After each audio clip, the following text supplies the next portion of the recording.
Setiap orang punya kode yang membentuk dirinya. Kadang kita menyebutnya nasib, kadang cuma kebetulan. Tapi kalau kamu mau lihat lebih dalam, mungkin semua itu cuma angka yang akhirnya menunjukkan siapa kamu sebenarnya. Selamat datang di Kodam, kode dalam angka manusia. Selamat mendengarkan.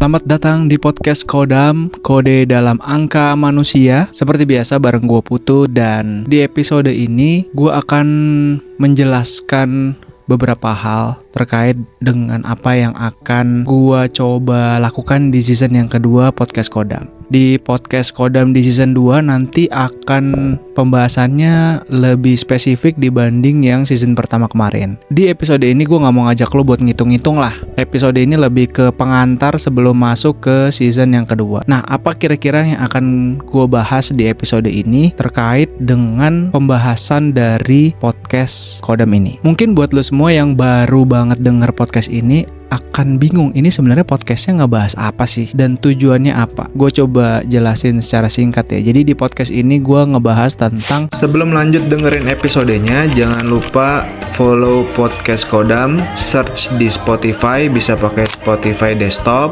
atau pakai website, langsung akses di open.spotify.com. Search aja ya podcast Kodam. Dan kalau kalian aksesnya dari aplikasi Spotify, jangan lupa nyalain lonceng notifikasinya biar nggak ketinggalan episode terbaru dari podcast Kodam. Terima kasih semuanya dan selamat mendengarkan.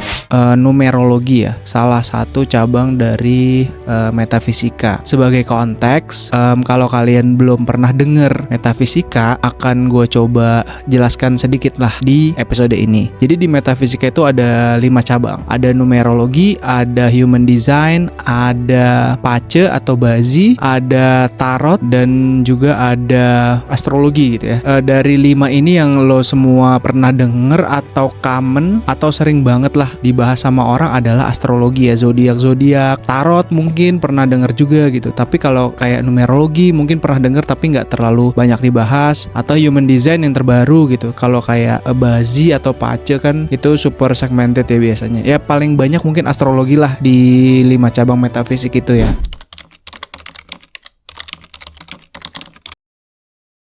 Secara pribadi ini menurut gue ya, kita itu adalah makhluk yang hidup di tengah-tengah ketidakpuasan gitu. Kalau kalian semua merasa puas dengan hal tertentu, pasti ada sisi lain yang ini tuh belum puas gitu. Nah mungkin kalau kita mau hitung persentase, gue bisa bilang bahwa hampir semua orang gak pernah puas dengan apa yang ada gitu, apa yang mereka miliki, apa yang mereka punya gitu. Dan menurut gue juga, kita sebagai manusia juga gak pernah benar-benar tahu ya secara detail bahwa apakah keputusan hari ini yang kita lakukan itu benar atau tepat, atau mungkin hubungan yang kalian sedang jalani sekarang itu akan bertahan atau enggak, atau mungkin jalan hidup yang lo udah pilih itu benar atau tidak dan akan membawa kemana gitu. Gue sendiri juga ngerasain hal yang sama gitu. Di tengah semua ketidakpastian yang tadi gue bilang, atau mungkin ada hal lain yang belum gue sebut, kita tuh sebagai manusia terus-menerus mencari yang namanya pola atau pattern. Nah pola dan pattern ini sebenarnya bukan karena gue atau lo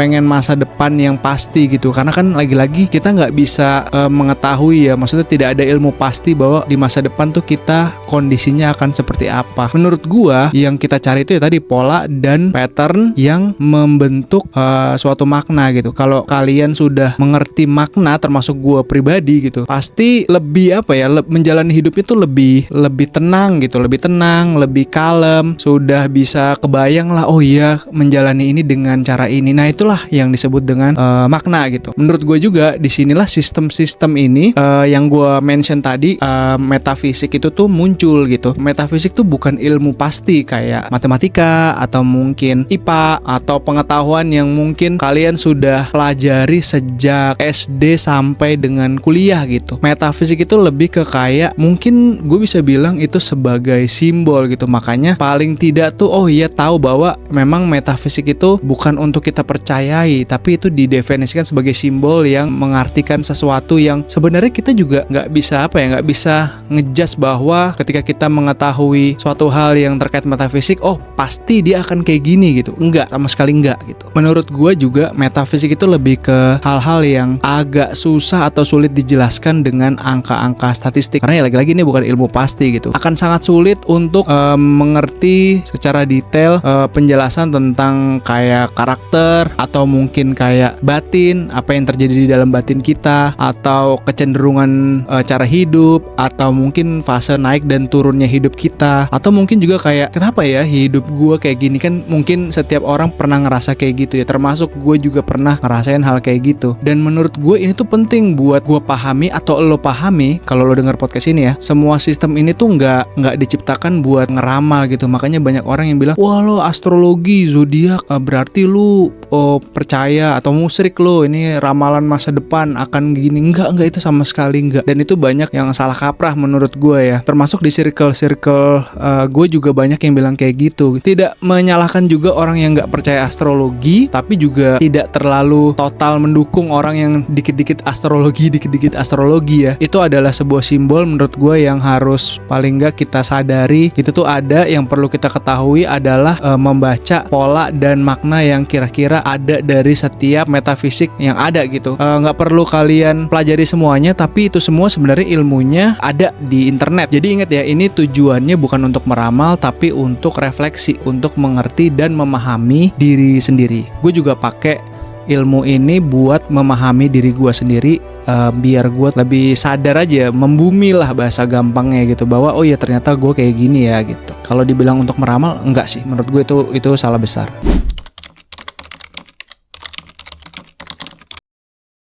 Gue sering banget denger bahwa semua sistem yang namanya metafisik itu dijadikan satu kotak gitu lah gitu. Tapi menurut gue cara ngebaca lapisan dari metafisik itu tuh beda-beda gitu. Yang tadi gue jelaskan bahwa 5 metafisik ini tuh nggak semuanya sama gitu. Mungkin gue coba bedah pelan-pelan ya, kayak misalnya astrologi gitu. Menurut gue astrologi tuh membaca waktu gitu. Kayak lo lahir di momen apa ya gitu. Jadi kayak kalau astrologi kan kaitannya sama planet atau zodiak, siklus langit, atau cara manusia zaman dulu ya, atau ya manusia kuno lah, gimana cara mereka memahami ritme kosmik gitu ya. Yang mana kayak bisa didefinisikan astrologi itu tuh sangat-sangat kuat dalam ngebaca fase hidup seseorang gitu. Tapi lagi-lagi ya, ini bukan dirancang untuk keputusan harian lo tuh kayak gimana, yang akan lo ambil tuh apa gitu. Atau keputusan harian yang sangat praktis kayak sekedar gue mau ke warung yang mana. Enggak yang kayak gitu. Tapi lebih ke fase hidup tuh, ya namanya fase ya, dia enggak dalam skala yang mikro gitu, tapi dalam skala yang lebih makro lah gitu. Bahasa gampangnya kayak astrologi tuh kayak jam besar kehidupan lah. Maka dari itu kalau lo menyadari tentang hadirnya astrologi, lu tuh bisa ngebaca waktu hidup lu tuh bakal kurang lebihnya seperti apa, posisi lu tuh di dunia ini tuh sebenarnya seperti apa gitu. Lagi-lagi tuh jam ya, waktu yang akan ngebawa lu tuh dari fase satu ke fase yang lainnya. Nah, selain astrologi ada juga pace atau bazi gitu. Kemarin gue baru denger podcastnya Raditya Dika sama Echa Japasal, Echa Aura, Echa Liquid sekarang. Echa tuh nge-share tentang dia habis dibacain sama pace. Kok dibacain sama pace? Dibacain pacenya gitu.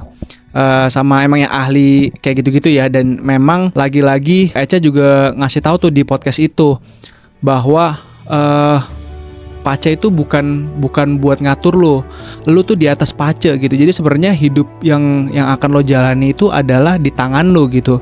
Jadi bukan berarti ketika lo dibacain pace misalnya ya hasilnya akan absolut seperti itu gitu. Dan lagi-lagi lo yang jalanin kan. Jadi secara sederhana sebenarnya bazi itu gue sebutnya bazi aja ya, atau mungkin kalau kalian sering dengar di luar pace.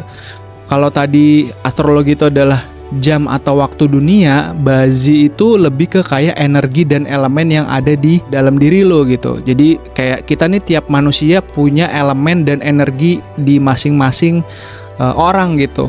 Kalau misalnya dikonversi dalam bentuk pertanyaan lebih ke kayak kira-kira energi apa tuh yang ngebentuk diri lo gitu, dan gimana siklusnya berubah. Jadi kayak misalnya gue menyadari energi gue tuh ada kuatnya di mana, dan apakah ini tiap fase tuh gue akan berubah energinya, dan perubahan energinya itu kayak gimana ya. Bazi itu sangat kuat dalam membaca beberapa momentum besar. Misalnya ya contohnya, kapan orang tuh cenderung lagi bagus atau lagi naik gitu. Nah itu kan energi ya, makanya energi positif, energi yang ada di diri itu akan mempengaruhi semua yang ada di sekitar lo gitu. Atau misalnya kapan tuh lo harus berhati-hati gitu. Kan itu sebenarnya sangat penting ya, kayak dalam momen apa lo harus melakukan ini, dalam momen apa lo harus melakukan ini, dalam momen apa lo harus berhati-hati. Kapan sebenarnya momen lo tuh bisa naik atau bisa bagus gitu. Atau misalnya kapan sih energi itu mendukung lo untuk menyelesaikan sebuah tantangan, misalnya entah dalam karir, entah dalam keluarga, entah dalam relationship,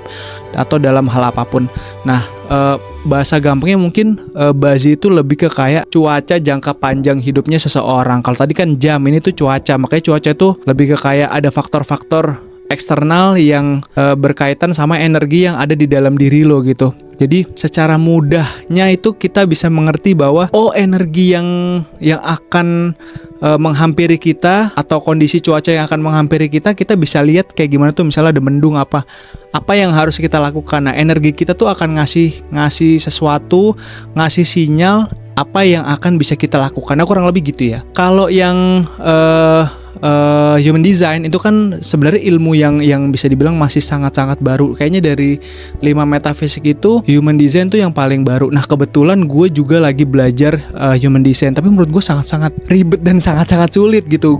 Gue aja untuk mengambil sertifikasi, menurut gue belajarnya untuk yang level dasar aja tuh lumayan bikin gue puyeng lah gitu. Jadi banyak hal yang perlu banget gue buat pelajari, tapi gue nggak akan bahas detail. Ya mungkin yang bisa gue kasih definisi adalah human design itu bagaimana cara kita tuh membaca mekanisme diri. Nah, di dalam diri kita tuh ada desain ya, makanya kan disebut human design gitu. Desain manusia itu lebih ke kayak mekanisme yang ada di badan kita tuh kayak gimana sih gitu. Kalau dibilang mekanisme itu apakah cara kerja alat, organ dan sebagainya, ya itu adalah salah satunya, tapi bukan itu yang akan dibahas gitu. Tapi lebih ke kayak gimana cara kita tuh dalam mengambil keputusan gitu. Karena itu kan semua diatur di dalam sistem ya. Kita ini manusia super hebat lah gitu. Kalau kalian misalnya dikasih tahu sama dokter, sama siapapun, wah ternyata manusia itu luar biasa ya, organ-organnya tuh gila sehebat itu.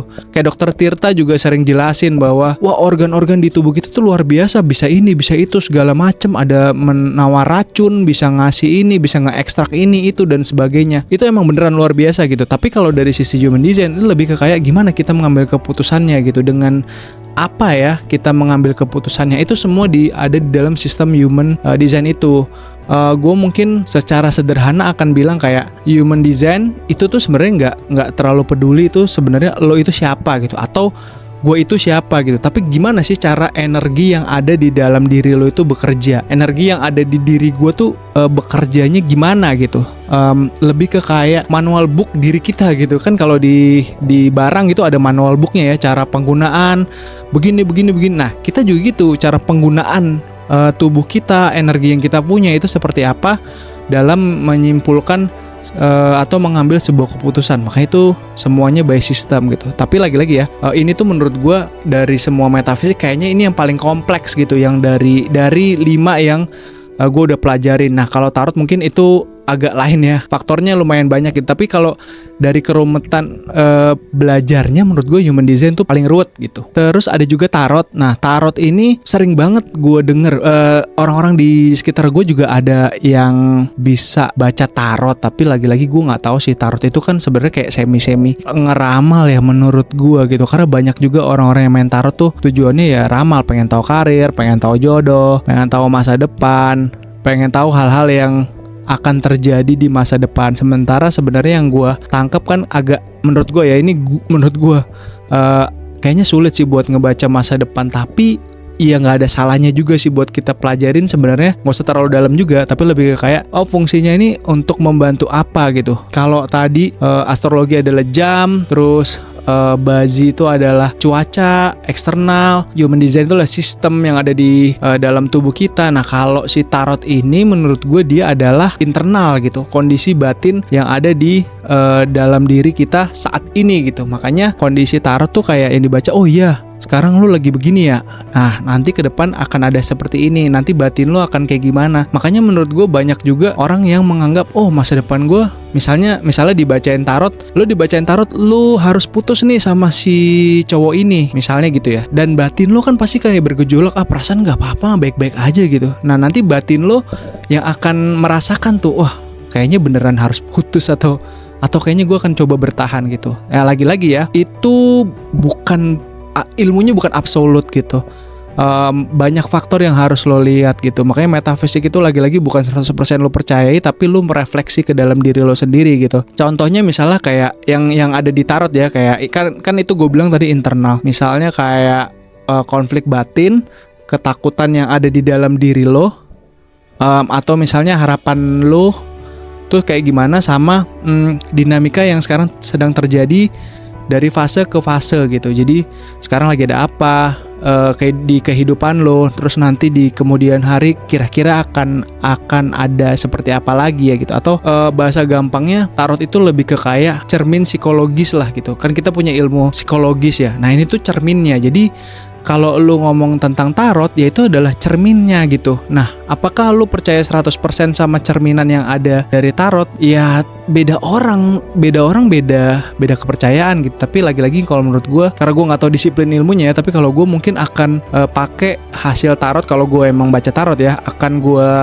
pakai buat refleksi gitu. Kayak misalnya, wah karir lo di masa yang akan datang, lo akan kena masalah di karir misalnya gitu. Nah, gue akan refleksi misalnya, apa ya kira-kira yang bikin gue ini bermasalah di karir, dan karir gue misalnya bermasalah gitu, atau karir gue di profesional jelek, atau di kantor misalnya gue dikeluarin gitu. Nah, gue akan berkaca misalnya, apakah ada kesalahan gue dalam cara gue bekerja, atau memang kondisi perusahaan yang sedang tidak baik, atau ekonomi yang sedang tidak baik sehingga mengakibatkan perusahaan gue harus mengeluarkan gue. Nah itu tuh yang gue maksud, bukan kayak wah jelek nanti, oh gue gak akan kesini, gue langsung cabut. Bukan yang kayak gitu. Itu tadi yang menurut gue refleksi yang penting gitu.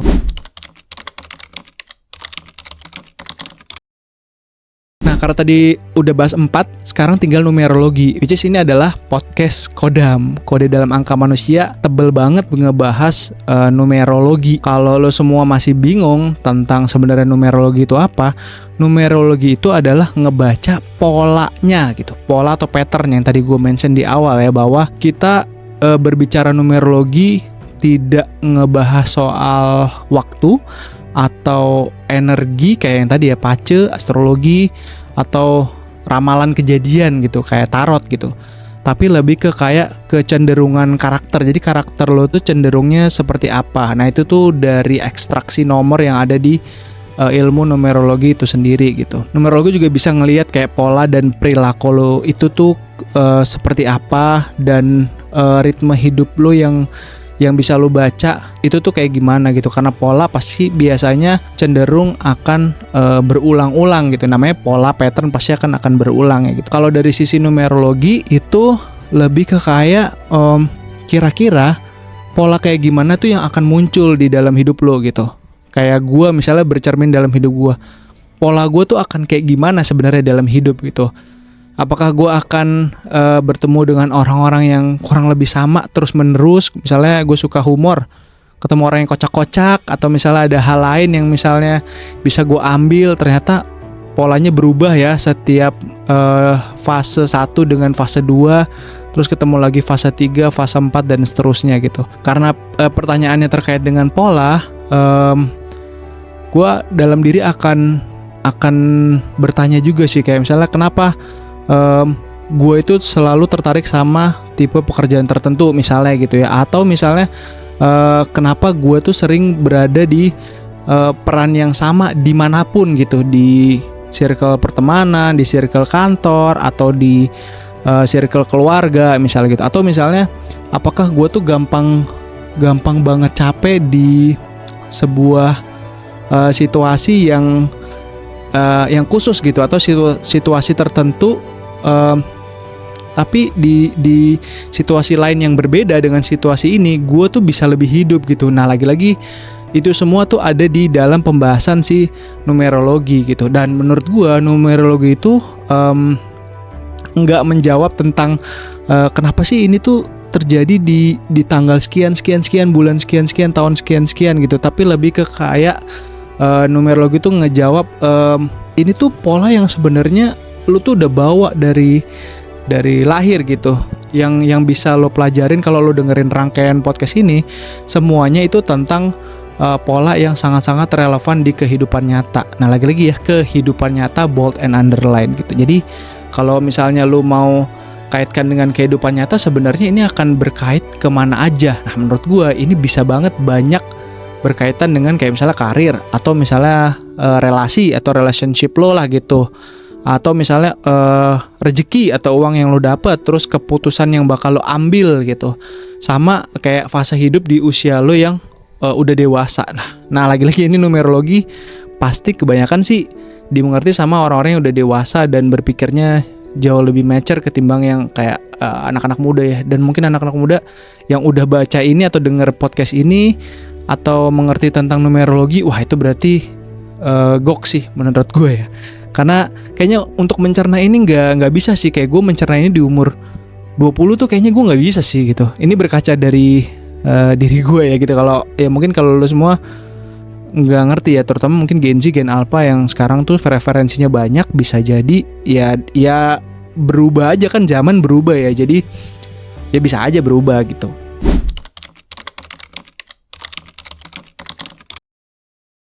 Nah banyak banget orang yang sering berpikir, mungkin lo juga kayak gitu kayak ini kok kayak kebetulan banget ya, atau kayaknya nggak asing ya.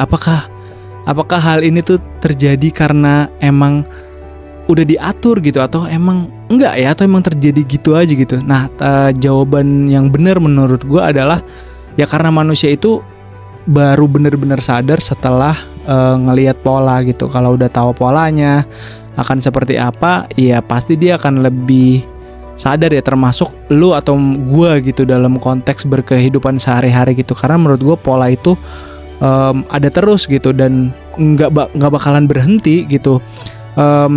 Kita tuh sebagai manusia hanya apa ya, bisa dibilang nggak bisa dengan cepat menyadarinya. Tapi kalau misalkan kita bisa tahu lebih cepat, itu tuh akan membantu kita apa ya, menjalani hidup tuh lebih bermakna lah. Ini menurut gue ya gitu. Nah makanya gue tuh bahas numerologi ini karena numerologi itu ngasih bahasa yang sangat-sangat sederhana tentang angka, siklus, dan juga kecenderungan. Ini gue suka banget terminologi kecenderungan karena ini tidak absolut ya.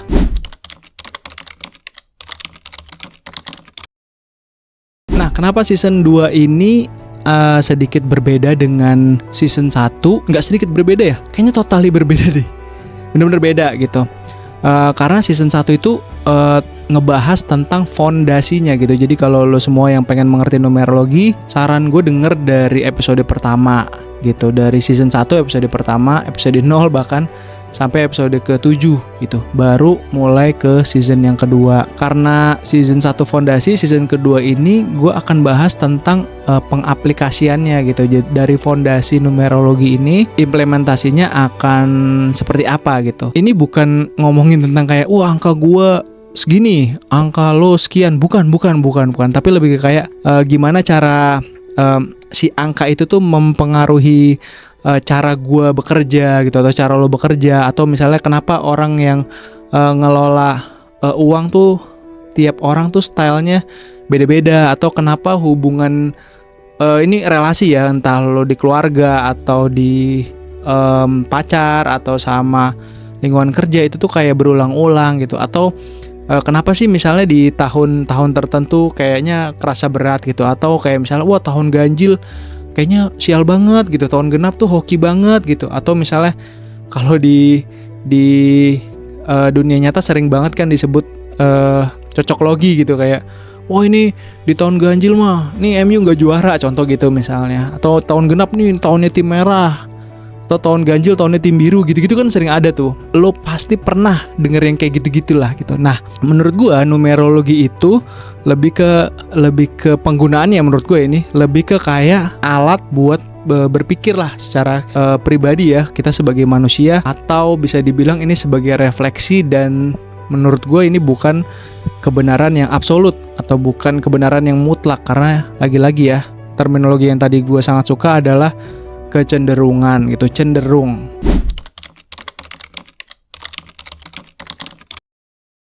Nah, jadi sebelum kita masuk ke season yang kedua dari podcast Kodam ini, gue tuh pengen lo semua tuh ikut ke dalam pemahaman yang gue coba share ini ya. Tapi lagi-lagi ya, ini bukan 100% buat lo percayai.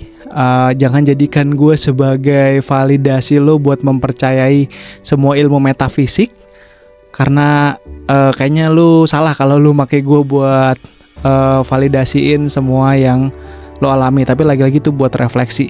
Konteks utamanya lebih ke kayak numerologi itu nggak lebih tinggi dari metafisik lain. Contoh misalnya astrologi gitu. Tapi ya bisa dibilang setara lah gitu. Semua yang lo pelajarin atau lo temuin di internet itu buat refleksi di dalam diri.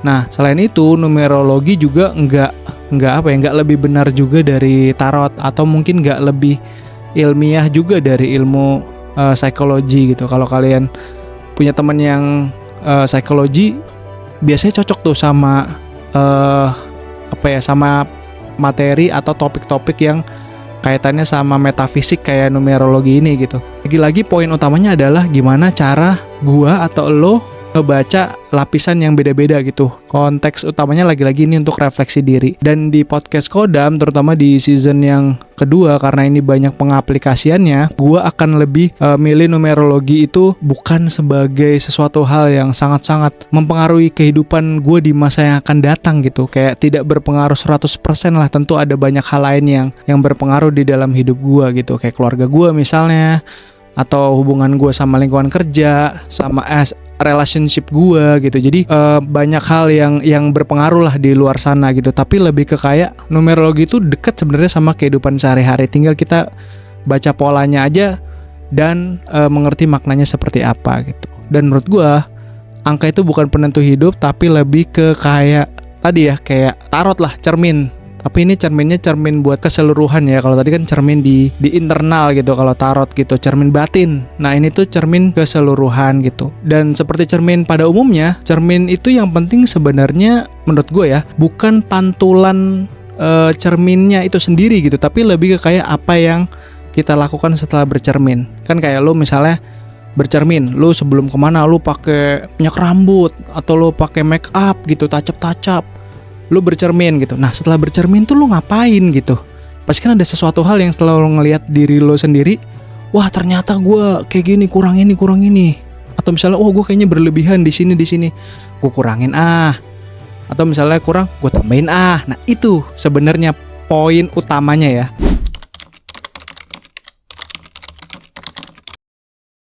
Sekali lagi terima kasih yang udah mendengarkan podcast Kodam dari season pertama, dari episode 0 sampai episode ke-7. Dan sampai bertemu lagi di podcast Kodam season yang kedua. Dan semoga tahun ini membawa keberuntungan buat podcast Kodam.